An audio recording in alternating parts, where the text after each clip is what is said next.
Today I want to talk about putting the I in difficult, mostly difficult conversations or difficult situations that you may find yourself in. I was just having a conversation with a client the other day, and she has a very difficult conversation to have with her partner, and they have a child together, and the relationship has been struggling for a bit. And they've tried some different things to correct the situation, but she's sort of at that, I sort of hit a wall and I don't want to go any further in the relationship. I need some space. And we were discussing, how do you have this kind of difficult conversation with somebody who you care deeply about, who you like in theory, even if you're not right now liking them. And how do you have that conversation where you say, I need for you to move out, or I need for you to leave me alone, or I need space, or I don't want to be in this relationship anymore. I mean, these are difficult scenarios that come up often in all kinds of relationships. I don't want to work here anymore. I've found a new job. I don't want to go on that vacation. I mean, it could be any number of things that we come up against, and typically on a fairly regular basis come up against that don't feel like comfortable conversations to have. We typically all do really well in the comfortable conversations. We like those. Those are easy. So how do we make these difficult situations or conversations go as well as they possibly can? And a big part of that is that we start to challenge ourselves to look at what makes us defensive. So let's talk about defenses. When you have a difficult conversation or a difficult situation that you need to deal with, what often happens is our bodies get tensed up, our heart gets closed down, and we start to think about all the reasons why we're justified in feeling the way that we feel. It's because of this, it's because of that, it's because of this other thing. And those things tend to be outwardly focused. So when we then go into the conversation, we go in with, you haven't been the right kind of partner I need. This hasn't been the job that I wanted. I'm not happy because of the way you treated me, what happened here, I have no promotional ability, whatever the situation is, it doesn't matter. It's all externally focused. And what that tends to do when we get defensive is triggers defensive-ness in the other person, because people don't like to be the problem. Nobody wants to be the problem. So what is most useful then when we're in a difficult situation is to find what is our part. And I want to just talk about two sides of the street. So this comes out of a lot of different theories, but there's this idea that I'm only responsible for my side of the street. You're responsible for your side of the street. So what is on my side of the street? My side of the street includes my thinking. It includes my attitude. It includes my behaviors. It includes my reactions and responses to whatever you're tossing from your side of the street, and vice versa.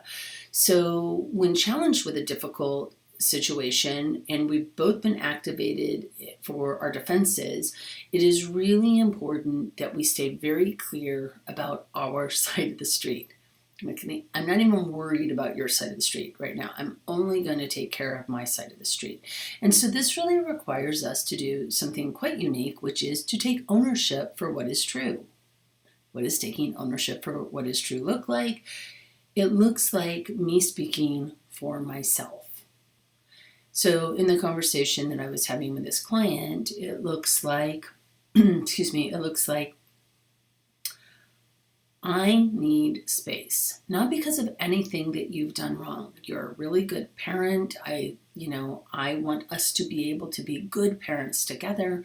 I have been in love with you. Right now I am not in love with you, but I have been. And who knows what might happen in 6 months or a year, but I'm not going to be able to figure any of that out unless I create space around myself, because this is not working for me the way that we have it structured. Now, I'm not saying that the other person isn't going to have hurt feelings or that the other person isn't going to get upset. But what I am saying is if you can then stay in that space of, I hear that you're really angry. Well, you did this and you did that and you did the other thing. You're right, I have. Take ownership for what's true. This isn't a carte blanche, yes, it's all my fault and I've been a terrible person, never do anything right. It's not that. But it is taking ownership for what's true. Yes, I have been distant. Yes, I have been testy with you. I've been short-tempered. I don't want you to touch me. These are things that are true, and I'm not going to deny them. That's on my side of the street. And so taking ownership for my part of whatever this dance of dysfunction is that is going on between us is really important for you to feel heard and for me to stay true to my side of the street. There's an old thing, every time you have one finger pointing this way, there's three pointing back at you. And it's true, right? So you can avoid some of this by just being transparently owning what is true and not apologizing for it, but it's true, right? I've had this conversation with my mother, who I have a somewhat difficult relationship with at times. And it's like, you. And I'm like, yeah, I am frustrated. I am this, I am that. I'm sure it comes off feeling like that. And I'm sorry that it does feel that way. And yet that is where I am right now. I need space. Right? So stop pointing fingers. What does this do for a conversation or a situation? I'm not going to tell you that if you take ownership for your side of the street, that the other person will do it too. I'm not telling you that. Although the likelihood is much greater that they will if you're being calm, reasonable, and listening, not for ammo, but listening for what it is that they're saying and taking ownership of what is actually yours to take ownership of. It tends to lower the temperature of a conversation or a situation, and it reduces drama.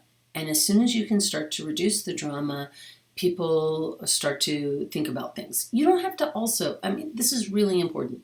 You also don't have to solve a big, hairy, difficult conversation or situation in one conversation. It may take several conversations over a period of time to be able to navigate through a really difficult situation. And having an expectation that one and done is maybe unrealistic.